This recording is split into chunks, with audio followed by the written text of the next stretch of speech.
9:30 గంటలకు అదే గ్రామానికి చెందిన గుండమ్మను రాఘవేందర్ రెడ్డి అలియాస్ రాఘవరెడ్డి, అతని కొడుకు శ్రీధర్ రెడ్డి, సుబ్బారెడ్డి, సోమశేఖర్ రెడ్డి, బోయ రామకృష్ణ, గోవిందు అనే 6 మంది కలిసి శ్రీధర్ రెడ్డి ట్రాక్టర్తో గుద్ది గుండమ్మను చంపడం జరిగింది. అదేవిధంగా పురుషోత్తం రెడ్డిని కూడా చంపాలన్న ఉద్దేశంతో కర్రలతో కొట్టి గాయపడటం జరిగింది.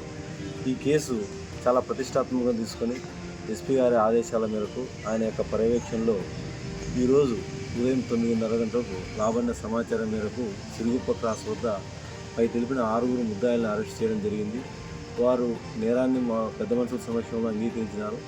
అంతేకాకుండా వారి యొక్క ఒప్పుదల స్టేట్మెంట్ మేరకు వారే నేరానికి ఉపయోగించిన ట్రాక్టర్ దాచిన స్థలం చూపించడం జరిగింది. అదేవిధంగా నేరానికి ఉపయోగించిన కర్రను కూడా చూపించడం జరిగింది. దాన్ని కూడా ఆ ట్రాక్టర్ మరియు కర్రను కూడా సీజ్ చేసుకోవడం జరిగింది.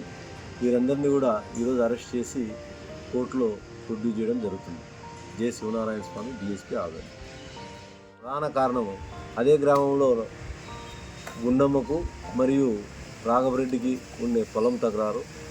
2019లో రాఘవరెడ్డి బంధువైన తిరుమలమ్మ నుంచి గుండమ్మ కొడుకు పేరు మీద 4 ఎకరాల పొలం కొన్నది.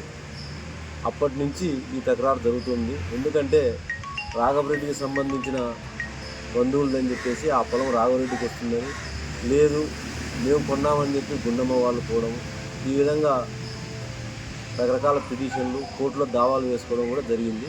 ఈ హత్య జరగడానికి ప్రధాన కారణం ఆ పొలం తకరారు.